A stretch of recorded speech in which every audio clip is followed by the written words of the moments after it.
Vamos, então, à apresentação do nosso PowerPoint. Todos receberam texto e PowerPoint? Beleza. Então, vocês observem que o conteúdo da prova será aqueles aspectos gerais sobre direito societário, a sociedade simples, e possivelmente amanhã nós estaremos discutindo sociedades limitadas. Okay? Aí farei o envio de vocês para a sociedade limitada, que é o nosso segundo estágio ou avaliação. Então, vamos concluir sociedades simples.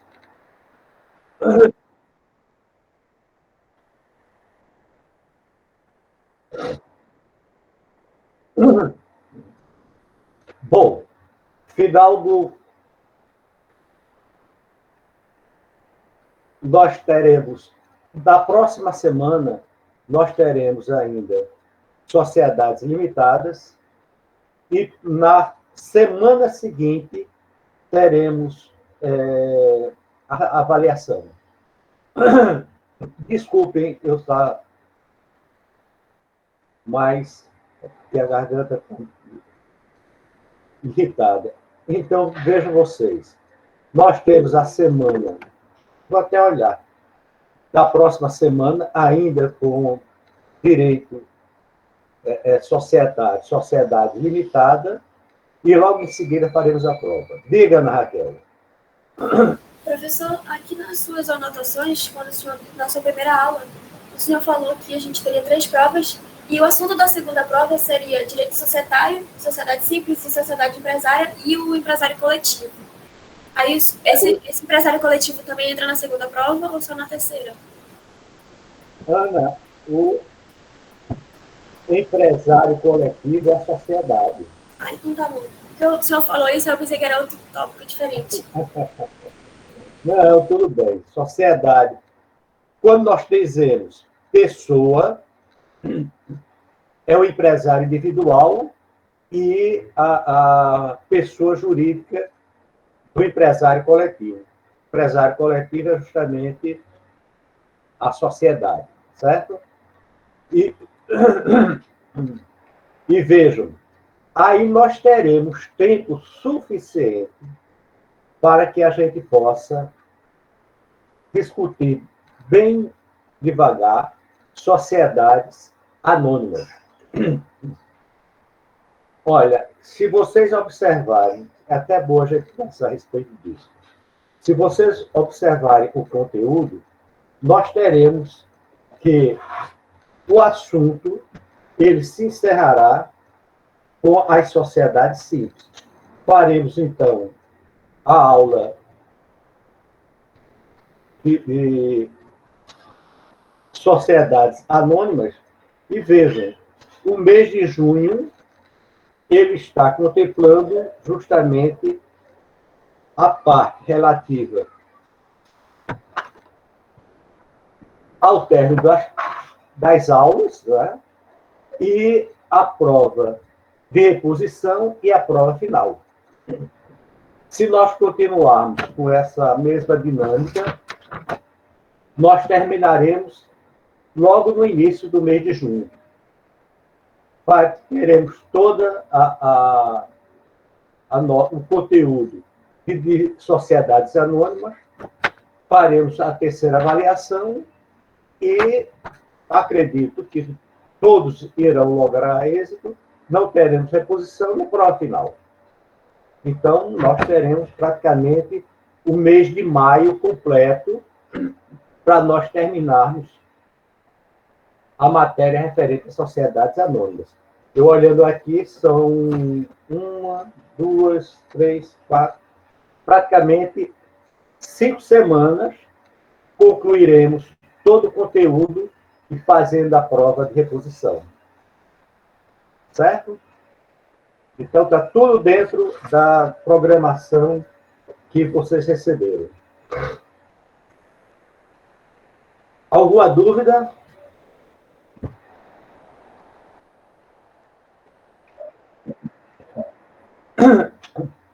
Eu vou colocar as notas no SIGA, certo?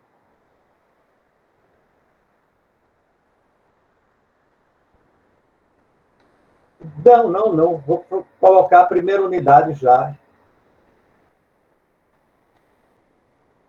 Tchau. Então, vamos à nossa apresentação, vamos finalizar a sociedade limitada. Ok?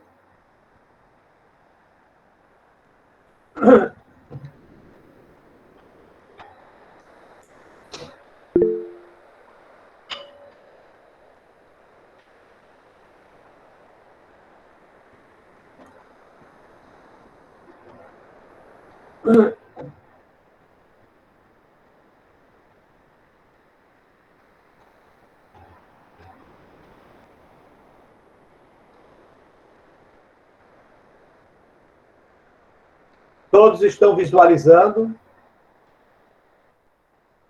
Ótimo.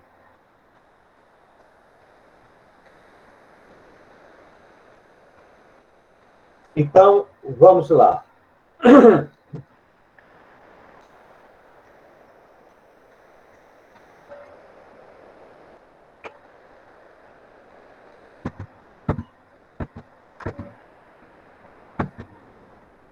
Vejam, na última aula, nós tratamos basicamente da questão da responsabilidade.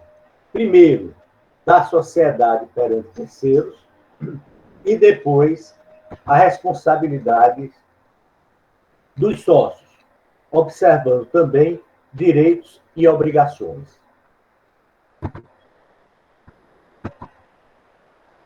A aula de hoje, nós teremos a questão relativa a administradores da sociedade. Vocês têm alguma dúvida em relação às aulas passadas?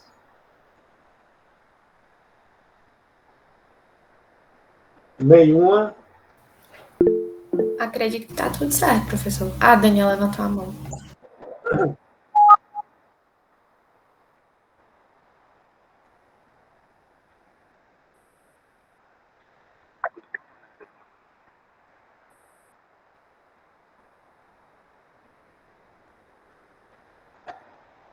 Ótimo.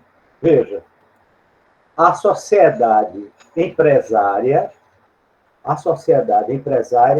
não existe o sócio de indústria. Todos os sócios são capitalistas.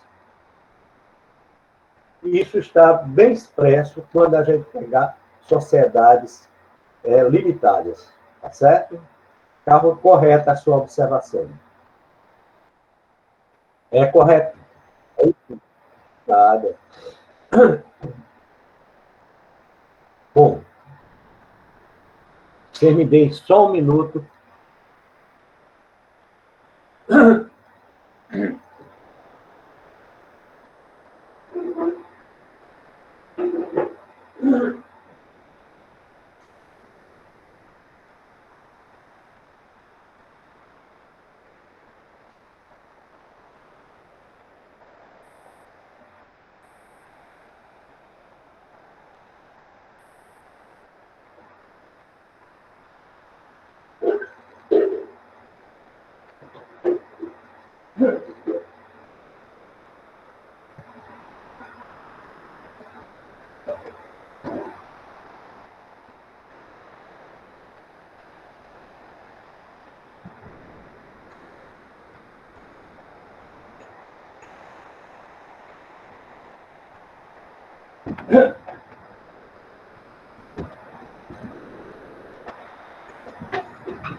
Bom, vamos lá.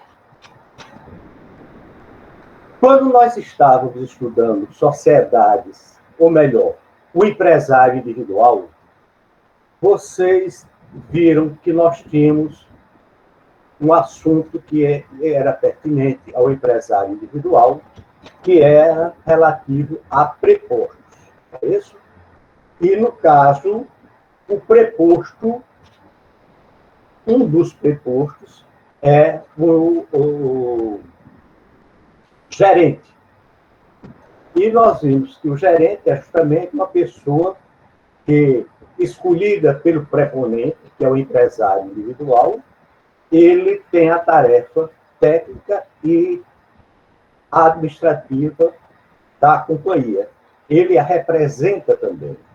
Então, o empresário individual, ou a sociedade unipessoal limitada, ela então escolhe, ou já no contrato de constituição do empreendimento, ou então na situação em que há um contrato específico, que é o contrato de preposição, escolhe-se o gerente, preposto que é, dessa relação que, contratualmente estabelecida, é levada a registro. Certo? Ora, quando nós estamos tratando da sociedade ou empresário coletivo, nós vamos ter a figura do administrador da sociedade, que a sua configuração é quase idêntica à relação de preposição entre preponente e preposto. Então, o que é que o artigo 1011 e seu parágrafo único estabelece?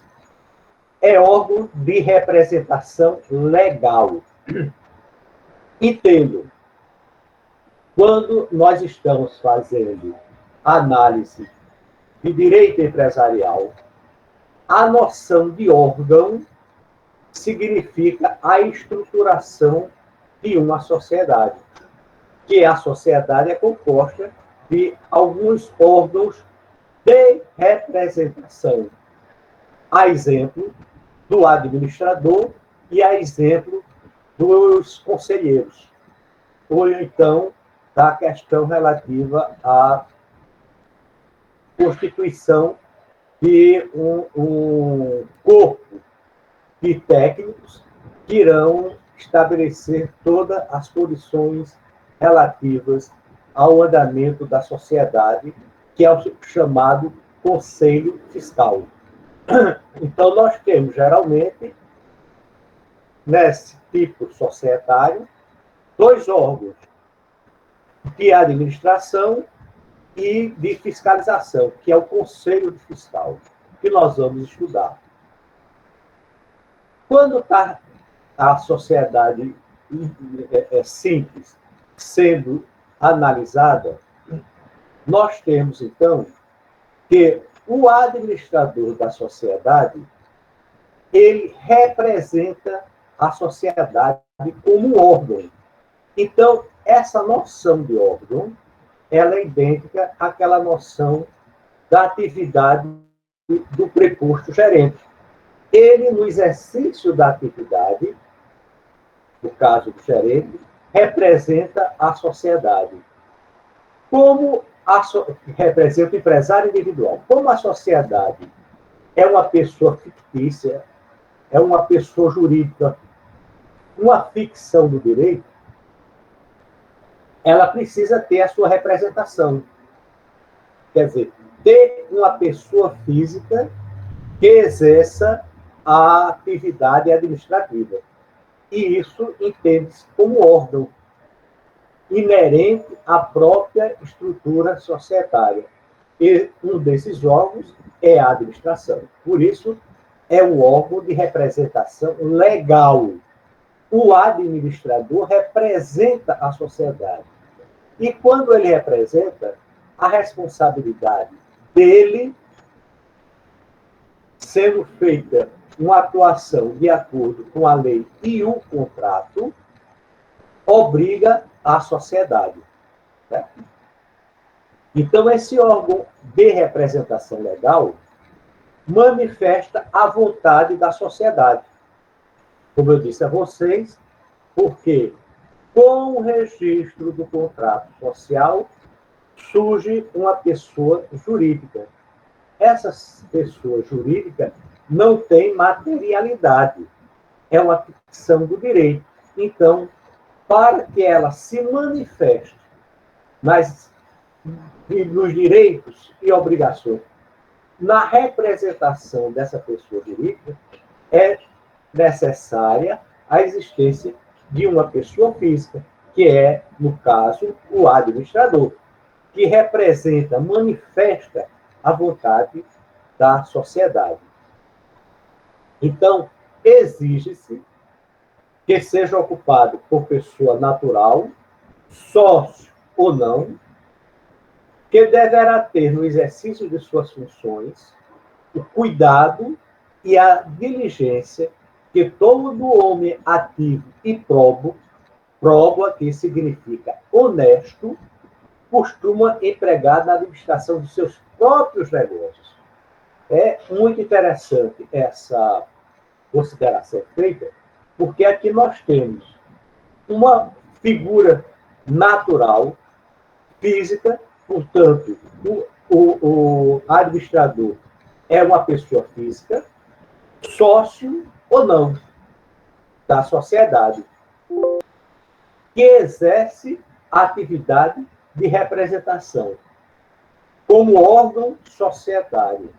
E, para isso, essa pessoa natural, ela deverá ter o cuidado, a diligência para, quando exercer essa atividade de representação da sociedade, agir como se ele tivesse o interesse dos seus próprios negócios. Isso está muito ligado a uma das espécies de administrador, que pode ser um sócio já designado no contrato de constituição da sociedade, um dos sócios é indicado como administrador, ou pode ser em conjunto, todos eles serem administradores, ou então, através de um contrato, escolher um determinado administrador profissional. E, neste caso, haverá, então, um contrato feito entre a sociedade e essa pessoa escolhida que foi para representar a sociedade e dirigir tecnicamente essa sociedade, que é o administrador. Ficou claro? Professor, Pois não. qual é a diferença prática entre administrador e gerente?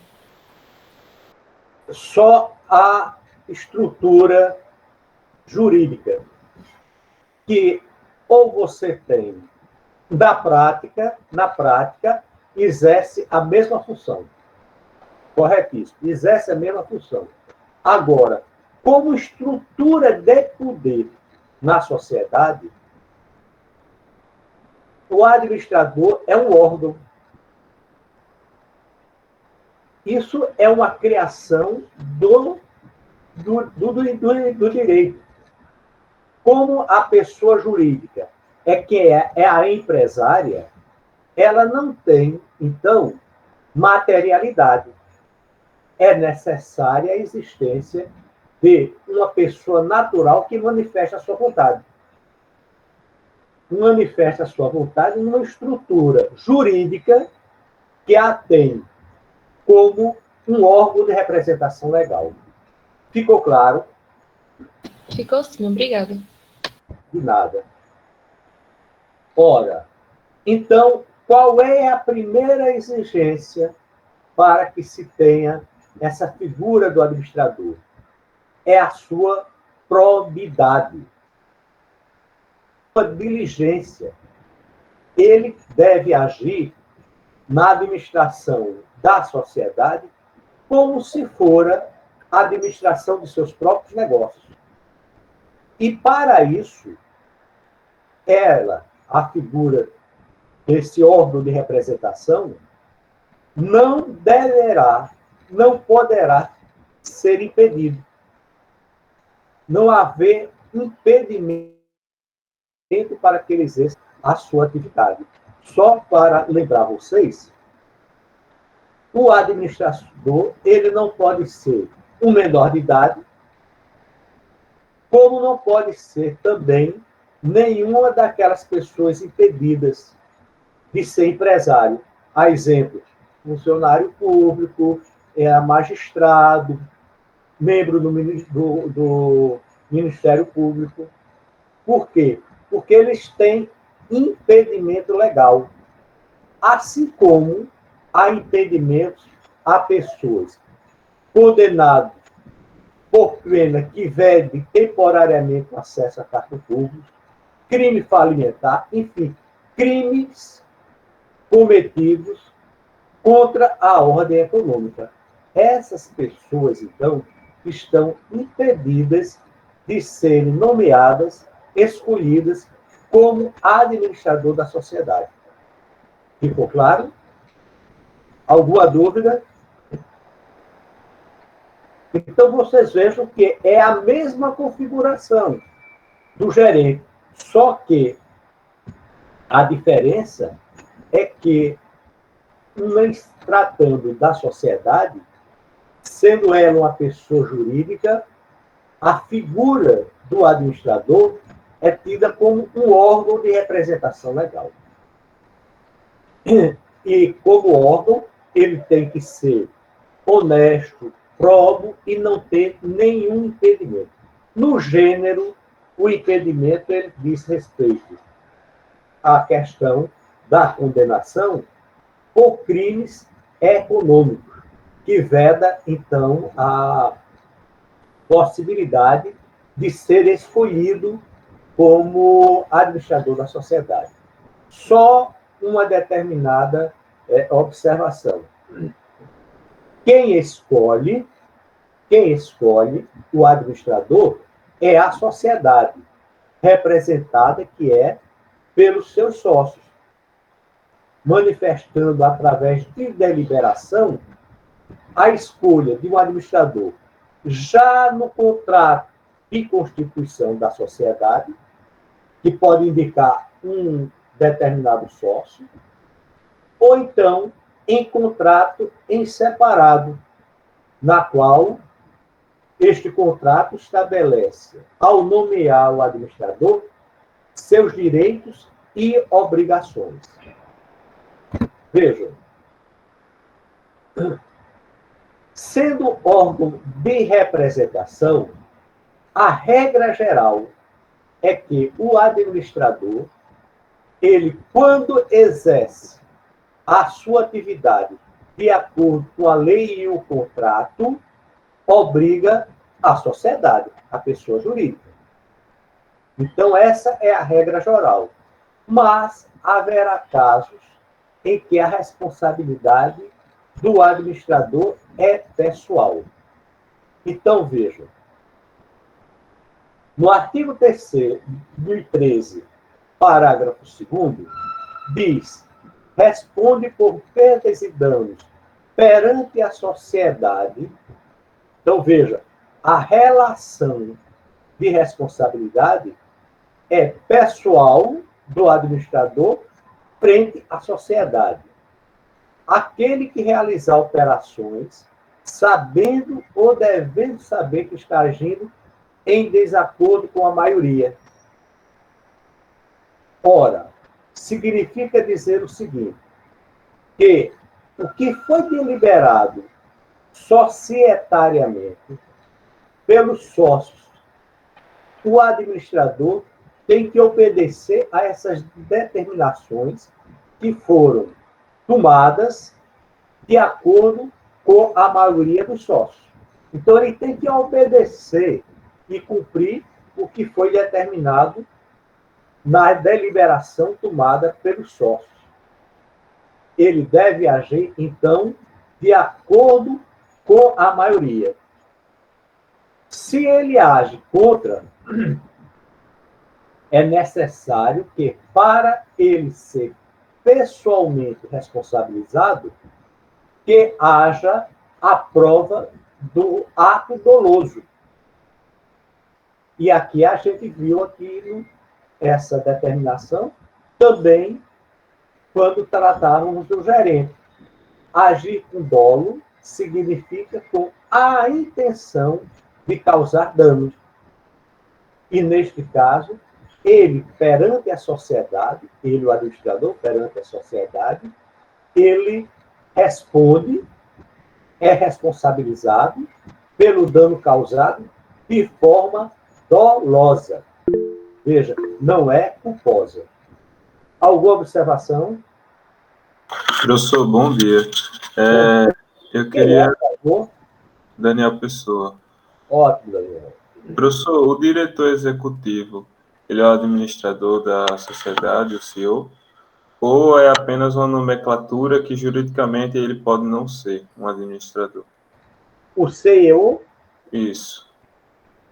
ele é um órgão de representação, mas específico, veja, específico das sociedades anônimas, que tem uma estrutura de poder diferente. E aqui nós nos tratamos ele como CEO, mas ele é um CEO. Ele é um órgão de representação e administrador. Só que, em se tratando de sociedades anônimas, então, esse CEO é um administrador que está ali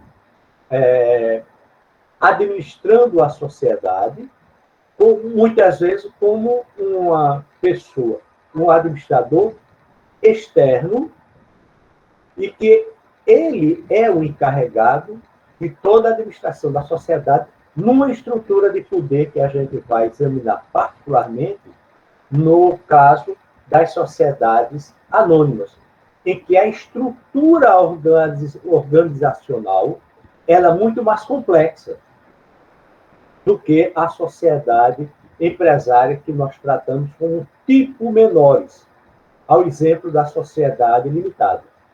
Ficou claro, Daniel? Ficou, professor, eu não sabia que era da sociedade anônima, não. Mas se você quiser tratar ele como CEO, é a mesma configuração. Ele é o administrador da sociedade, tá certo? Entendi, obrigado. O artigo 1017 diz que o administrador responde por aplicações indevidas. O que significa isso? Significa dizer o seguinte: como ele é o órgão de representação, ele, estando a ele atribuída função de aplicação dos recursos financeiros da sociedade que ele representa, ele deverá agir nessas aplicações financeiras no interesse da sociedade, não no interesse próprio. Vou dar um exemplo. O administrador não pode, ele então, fazer aplicações, investimentos financeiros, e que os ganhos decorrentes desse investimento financeiro serem para ele. Não. Os investimentos financeiros com as finanças da sociedade que ele representa terá como destinatário dos lucros auferidos a própria sociedade, não ele. Tá certo? Então, ele deverá estar bem atento ao que ele fazer com as aplicações financeiras. Ele deve utilizá-los em benefício da sociedade. Caso contrário, ele será pessoalmente responsabilizado. No seu parágrafo único, do artigo 17, tem-se que o administrador, ele, tendo em qualquer operação interesse pela sociedade, e ele, então, agir em uma posição contrária ao interesse da sociedade, ele responde pessoalmente pelos danos causados à sociedade. E a responsabilidade relativa à substitutibilidade está no artigo 1018, sendo a ele atribuída a função de administrador, ele deverá agir de forma pessoal. Quer dizer, a função a ele atribuída, contratualmente, ele não pode se fazer substituir indevidamente, salvo se houver aquiescência dos sócios. É o que nós chamamos do princípio da insubstitutibilidade ou da indelegabilidade. De forma indevida, ele não poderá delegar a terceiros atribuições próprias que lhe foram atribuídas em contrato. É por isso que eu ressalto sempre, como ressaltava na questão do contrato relativo ao gerente, ao preposto, que direitos e obrigações são postos nesse contrato em que se nomeia, se indica quem é o administrador. E esse administrador deverá, então, ser órgão de representação. Daí a importância dessa expressão jurídica, órgão de representação da sociedade. E responde se indevidamente se fizer substituir ou se agir em contrário à lei ou ao contrato. Nessa responsabilidade é pessoal. Ficou claro? Alguma dúvida? Então vamos em frente. Responsabilidade pessoal e solidária com a sociedade. O administrador, nomeado por instrumento em separado. O que é o instrumento em separado? É o contrato feito entre a sociedade. Vejam, o contrato não é estabelecido entre sócio e o administrador contratado. É uma relação da sociedade, pessoa jurídica que é, com autonomia própria, e o administrador, que passa a ser, então, órgão societário. Então, deverá ser feito por instrumento em separado, caso não já tenha sido designado no contrato de constituição da sociedade, e registrado esse contrato na junta comercial. Faço mais uma vez o dever de enfatizar para vocês a formalização do contrato. Porque vocês, volto a dizer, o direito empresarial, eu resumo de uma forma bem simples e direta, é prazo e prova. O contrato da sociedade com o administrador escolhido é um contrato privado da relação da sociedade com o administrador. Esse contrato, então, quando é levado a registro, torna-se público. Torna-se público no dizer que da sociedade perante a coletividade de fornecedores, por exemplo, de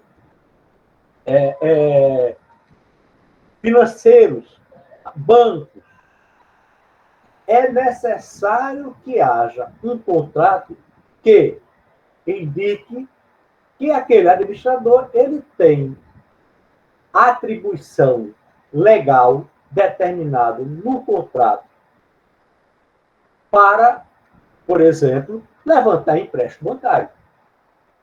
Então, no momento em que ele faz esse ato contratual de financiamento, é necessária a existência, primeiro, de um contrato relativo às suas atribuições e que esteja arquivado. A instituição bancária, então, deverá ter o cuidado de examinar aquele administrador. Ele tem a atribuição de levantar, por exemplo, financiamento. Então, está estabelecido no contrato, o contrato está arquivado, passando, então, do privado, da relação entre a sociedade e o administrador, para a sociedade representada pelo administrador nos atos que ele vier a exercer frente a terceiros, sejam bancos financiadores, sejam empresas contratantes no sentido de fornecimento de mercadoria ou perante consumidores. Ficou claro? Aí, a importância do artigo 1015, que é também algo que nós vimos em aulas passadas do empreendimento individual, que é a chamada teoria ultra vires, do artigo 1015, que diz o seguinte: o administrador praticando atos que ultrapasse os limites a ele estabelecidos contratualmente, isenta a responsabilidade da sociedade, se esta provar uma das hipóteses seguintes: que a limitação de poderes está inscrita e averbada no registro. Qual registro? Sendo empresa por sociedade simples, no cartório civil, no registro civil de pessoas jurídicas. Sendo empresária, na junta comercial. Então, vocês vejam que esses artigos que disciplinam a figura do administrador é vinculada a uma noção de que pode ser tanto para a sociedade simples quanto para a sociedade empresária, porque essas normas elas se estendem da sociedade simples para a sociedade empresária e da sociedade empresária para a sociedade simples. Então, para que a sociedade se oponha a qualquer tentativa de responsabilização perante terceiro por danos causados pelo administrador, ela está isenta de responsabilidade se provar a limitação dos poderes que está determinada no contrato e esse contrato esteja arquivado, vejam, arquivado na junta comercial. Segundo, o terceiro contratante sabia, conhecia das obrigações e das atribuições que o contrato determinou ao administrador. E, por último, operação evidentemente estranha aos negócios da sociedade. Então, no caso em que terceiro tenha sido prejudicado por ato exercido pelo administrador, a sociedade pode opor-se à responsabilização se provar que aquele ato cometido pelo administrador não estava a ele atribuído no contrato social e que este contrato social estava registrado no registro próprio, que era necessário que aquele terceiro observasse isso, ou então ele tivesse conhecimento que aquele ato praticado pelo administrador era estranho ao exercício da atividade econômica da sociedade. Alguma dúvida?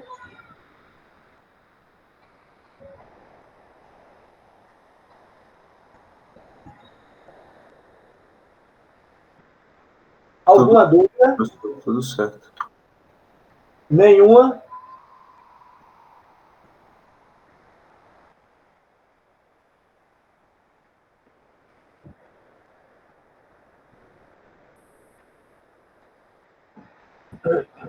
Do artigo 1016, você é aquilo que nós falávamos.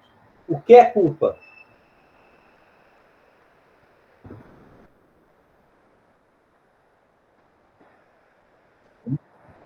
Corretíssimo. Que está estabelecido em 3 atos. Quais são os 3 atos? Hã?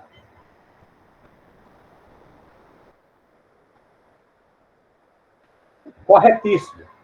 Negligência, imprudência e imperícia. Ora, ele não agiu com culpa. O que acontece é que ele foi escolhido pela sociedade. E ela que assuma, então, o prejuízo. Então, a culpa é aquilo que é chamado culpa in elegendo. Essa culpa, ela está ali decorrente do fato de que a sociedade, a pessoa jurídica, escolheu mal. Tá certo? Então, ela assuma. Caso queira entrar com ação de reparação contra o administrador que foi negligente, imprudente, deverá provar a imperícia, a imprudência, a negligência, para se ressarcir. Tá certo? Aquilo mesmo que nós vimos anteriormente. Ficou claro? De nada. Ótimo.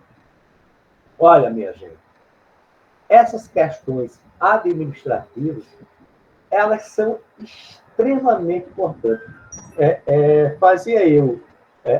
Eu faço academia aqui no meu prédio. E sempre deixo ligado a televisão, e ontem foi interessante um programa que tem com Russomano, em que ele, na parte referente a direitos do consumidor, ontem foi interessante o caso em que se tratava de uma vendedora de automóveis e que o administrador agiu de forma ilícita. Ora, ali foi uma intervenção que exemplifica muito essa teoria ultra vires. O administrador, no caso, ultrapassou os limites atribuídos a ele pelo contrato social. Então, neste caso, houve ultrapassagem de limites. O que era a atribuição dele, ele ultrapassou. E essa atribuição estava ali bem registrada no contrato social. Então, essa relação de responsabilidade é muito interessante, porque no momento em que o administrador age contrário à lei e o contrato, ele age ultrapassando os limites e a responsabilidade é pessoal. Tá certo? Bom, saindo da passagem, da parte relativa à administração, e que nós estávamos tratando tanto da escolha do administrador e também das suas responsabilidades, nós vamos agora partir para a questão relativa à resolução da sociedade em termos de dissolução parcial e dissolução total. Essa parte, o que é que nós observamos? observamos que, da mesma forma que, através do contrato registrado na junta comercial, que representa um registro público de empresa mercantil, você tem a personalização. No caso da extinção da sociedade, nós temos a despersonalização, porque nós vimos naqueles 3 atos: personalização, que é a criação de uma pessoa jurídica; a despersonalização, que é a extinção da pessoa jurídica; e aquele ato intercorrente, que é a desconsideração da personalidade jurídica. Certo? Então, o que eu vou discutir com vocês agora diz respeito à extinção ou dissolução parcial e total da sociedade. O que distingue a dissolução parcial da dissolução total? É que, na dissolução parcial, o que se tem são quebras de contrato de um sócio em relação à sociedade ou da sociedade em relação ao sócio. Não existe aqui o instituto da despersonalização. Trata-se apenas de laços contratuais que são quebrados. Ora, é o exemplo típico daquilo que a gente tinha como referência o contrato plurilateral. Só recordando que é a espécie de contrato plurilateral. É que, no gênero, o contrato são direitos e obrigações estabelecidos de acordo com a vontade dos contratantes numa determinada documento contratual. E esse contrato, no momento em que ele é rompido, dissolve-se o que foi contratado. Então, o laço no gênero do contrato faz com que a dissolução por parte de um dos contratantes encerre o contrato. A exemplo, por exemplo, de um contrato de locação. Se aquele que está alugando o prédio, ele não quer continuar a exercer o contrato estabelecido, há um rompimento e torna-se sem efeito o ato que está materializado naquele contrato firmado. Na sociedade, não. São os sócios que contratam entre si o exercício de uma atividade econômica conjunta, criando, então, uma personalidade jurídica. Ora, se um dos contratantes quer se retirar, que é um direito contratual, ele pode, sem que isso necessariamente leve à extinção da sociedade. É tanto que nós temos agora o Instituto da Sociedade Unipessoal Limitada com apenas um sócio. Então, aquele sócio remanescente, ele pode continuar a exercer a atividade sem que haja extinção da atividade econômica. Bom, então, a dissolução parcial são rompimentos de laços contratuais do sócio em relação à sociedade ou então da sociedade em relação ao sócio. E a dissolução total, aí é o rompimento completo dos laços contratuais, levando à extinção da sociedade. Ora, quando nós falamos de extinção de uma sociedade, nós temos que, e já comentei isso, leva-se à extinção da atividade econômica. E é um ato complexo, em que você tem dissolução, liquidação e partilha. 3 atos que compõem o processo complexo de extinção da personalidade jurídica. Então, quando nós temos a dissolução parcial, nós temos algumas hipóteses que levam à extinção desse laço contratual, que é, volto a dizer, um interesse do sócio em relação à sociedade ou da sociedade em relação ao sócio. São laços parciais rompidos. O primeiro deles é a morte, que é um fato natural. Nós temos João, José, Maria e Antônio, sócios de uma sociedade. Maria falece. Então, os laços contratuais de Maria perante aquela sociedade, aquela pessoa jurídica, esses laços são rompidos. Então, neste caso, ela sai do quadro societário, mas a sociedade ela pode continuar a exercer a atividade modificando o seu quadro societário. Maria não mais faz parte da sociedade.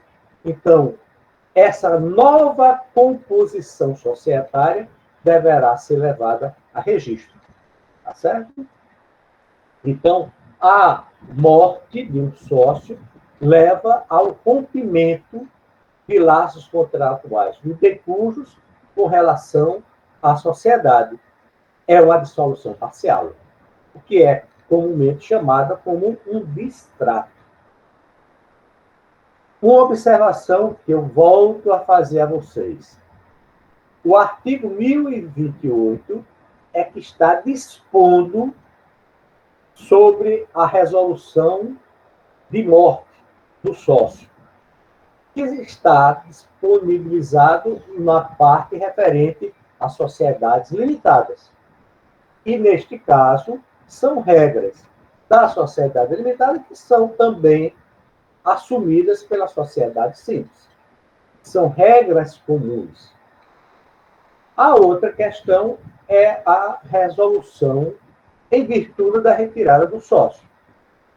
Ora, o sócio tem um direito absoluto de direito patrimonial, que é receber os dividendos e a partilha, que é um direito absoluto, assim como o direito pessoal, de deliberar e fiscalizar a sociedade. Além de ele ter o direito de manifestar sua vontade de não mais querer continuar a exercer a atividade empresarial. Ele pede para sair do quadro societário. É um direito de retirada. Ninguém é prisioneiro da sociedade. Então, ele pode sair.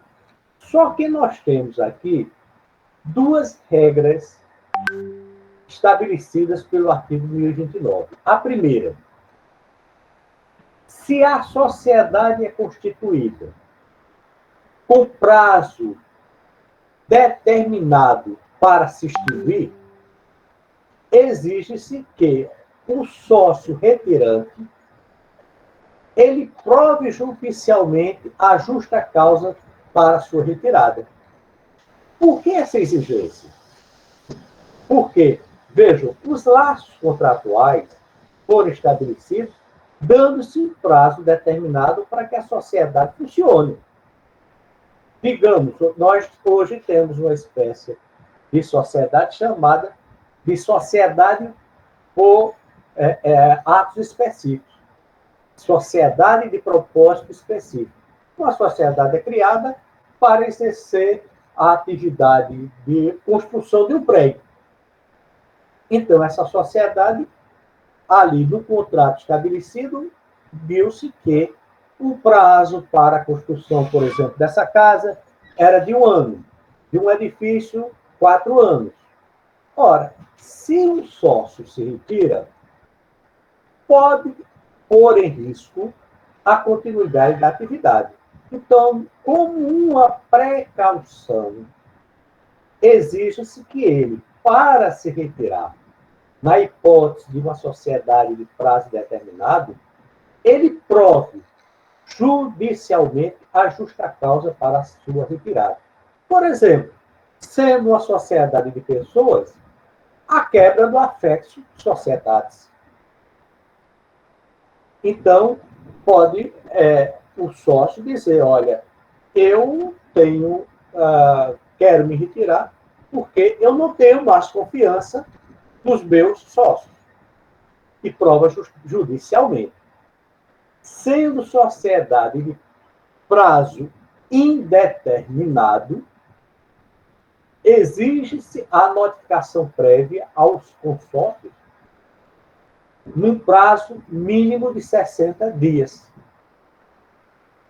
Quer dizer, ele, então, comunica aos sócios, formalmente, que deseja se retirar da sociedade e dá um prazo de até 60 dias para que o quadro societário ele seja refeito para evitar surpresa aos demais sócios. Então, é uma precaução. Neste caso, nós temos regras que disciplinam esse direito absoluto do sócio de querer se retirar da sociedade. Alguma dúvida?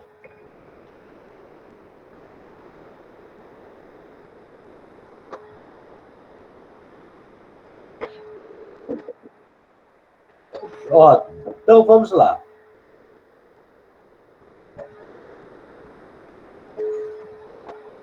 Você terminar, fazendo a acordo das religiões e da Castilha. Tchau. A terceira forma de dissolução parcial trata-se da exclusão do sócio. Veja, enquanto nas duas hipóteses anteriores, uma é um fato superveniente, o cara morreu. A segunda é um ato de vontade do sócio em relação à sociedade. E a exclusão do sócio é um ato da sociedade para o sócio. Então, aqui nós vamos ter, no artigo 1030, algumas hipóteses de exclusão. Exclusão significa, então, a expulsão do sócio do quadro societário. Quais são as hipóteses? O sócio que não integraliza as cotas subscritas do contrato social. Aquele sócio que nós qualificamos como sócio remisso. Tá certo? Então, a sociedade perante ele tem o direito de excluí-lo. A outra hipótese, o sócio de indústria. E vejo que essa é uma hipótese específica para a sociedade simples. Porque o sócio de indústria é um ato de vontade dos demais sócios para colocar no quadro societário pessoas de conhecimento, de indústria, que venham agregar qualidade à sociedade. Simples, porque ainda existe na sociedade limitada empresária. Então, neste caso, escolhe-se o sócio e ele tem um dever de exclusividade, de ele estar prestando esse serviço, esses conhecimentos naquela sociedade. Se ele passa a exercer de forma indevida, sem o devido conhecimento dos demais sócios em uma outra sociedade, de pleno direito, ele poderá ser excluído da sociedade. Então, essa é uma hipótese exclusiva do sócio de indústria na sociedade simples. Quando se diz de pleno direito, se estabelece a seguinte hipótese: o mero agir, o mero ato, de acordo com o que está disposto juridicamente, tem como consequência a exclusão. Se ele deixa de pagar as cotas subscritas, de pleno direito, a sociedade pode excluí-lo pela inadimplência, assim como pela devida inobediência, digamos assim, por se exercer outra atividade por sócio de indústria, sem consentimento dos sócios. Então, é o mero exercício do ato que tem como consequência a exclusão deste sócio da sociedade. Quando é excluído por justa causa? Aqui nós temos uma exclusão judicial que exige da maioria dos demais sócios que eles excluam, mas mediante a justiça, uma intervenção judicial, por falta grave ou por incapacidade superveniente. O que é a falta grave? Por exemplo, é um sócio que age prejudicando a sociedade. Então, essa falta grave, ela vai ter que ser provada judicialmente para dar causa à exclusão do sócio. A incapacidade superveniente é, por exemplo, no caso de um sócio pródigo. O que é o sócio pródigo? É aquele que, por exemplo, causa se droga, ele não tem mais capacidade para assumir atividades e está prejudicando o bom andamento da sociedade.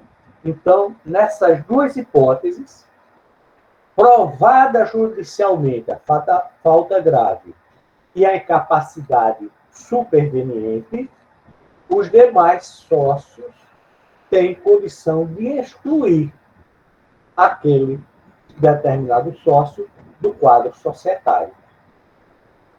A outra hipótese é de pleno direito. É a falência de um sócio. Por exemplo, Maria faz parte do quadro societário da Clínica de Ortopedia e Traumatologia Osso Quebrado.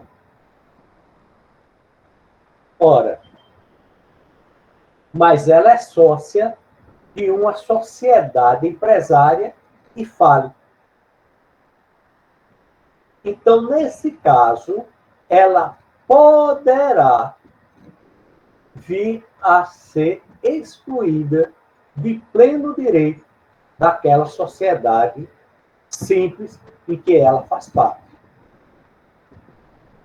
Neste caso, nós vamos ter o fato de ser um direito da sociedade excluir sócio que faliu em uma outra sociedade. Por exemplo, ou então de um empresário individual. Além de ele ser sócio dessa sociedade, ele, de forma individual, exerce uma atividade legal, econômica. Então, falindo, ele poderá. Quando eu falo e asseguro essa palavra poderá, significa que é um direito que pode ser exercido ou não pela sociedade de excluído. Tá certo? O que é interessante e eu quero frisar por vocês é que o artigo 1031 assegura o direito de crédito ao sócio excluído ou que retirou por força de autonomia da vontade ou de uma questão relativa à morte. Então, ele é excluído da sociedade, ele se retira da sociedade, mas ele deverá ter os seus direitos patrimoniais assegurados. O que significa isso? Significa que a sociedade, ela levanta os haveres desse sócio retirante baseado no patrimônio líquido da sociedade. E é o patrimônio líquido? É ativo diminuído das obrigações. Então, esse direito patrimonial líquido que tem o sócio que se retira, a ele deverá ser entregue, porque a ele pertence. Ou então, no caso da morte, aos seus herdeiros. Ficou claro? Alguma dúvida?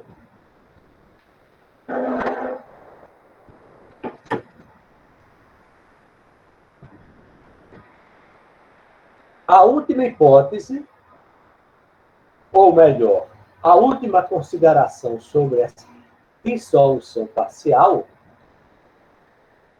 é a do artigo 1032, que diz, vejam isto, a retirada, exclusão ou morte do sócio não o exime a seu herdeiro das responsabilidades pelas obrigações sociais anteriores, até 2 anos após a verbada resolução da sociedade, nem dos 2 primeiros casos, pelas posteriores em igual prazo, enquanto não se requerer a averbação. Aqui está dizendo, em outras palavras, o seguinte. Por qualquer das hipóteses que nós estudamos, o sócio se retira da sociedade, há a dissolução parcial de o sócio em relação à sociedade.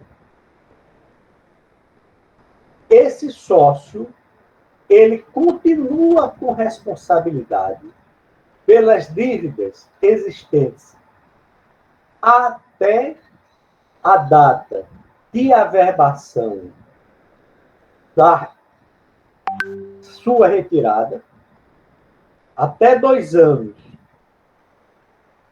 pelas dívidas pré-existentes e pelas posteriores, enquanto não houver a averbação.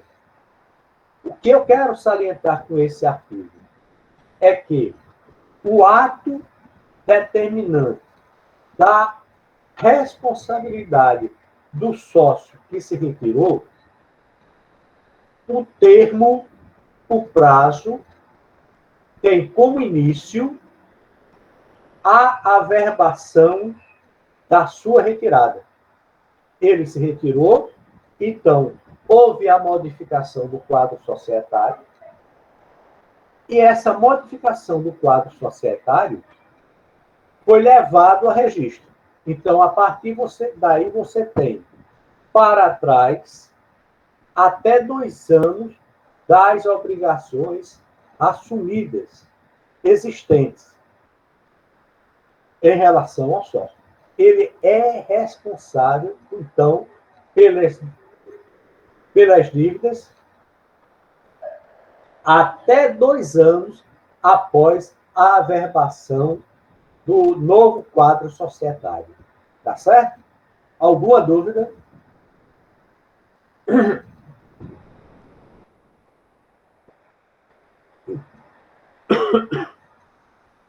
Bom, Eu vou encerrar. Então, o próximo assunto é a dissolução total.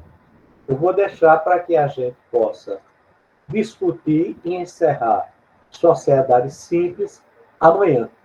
Tá certo? Vou encerrar agora, então, essa nossa apresentação.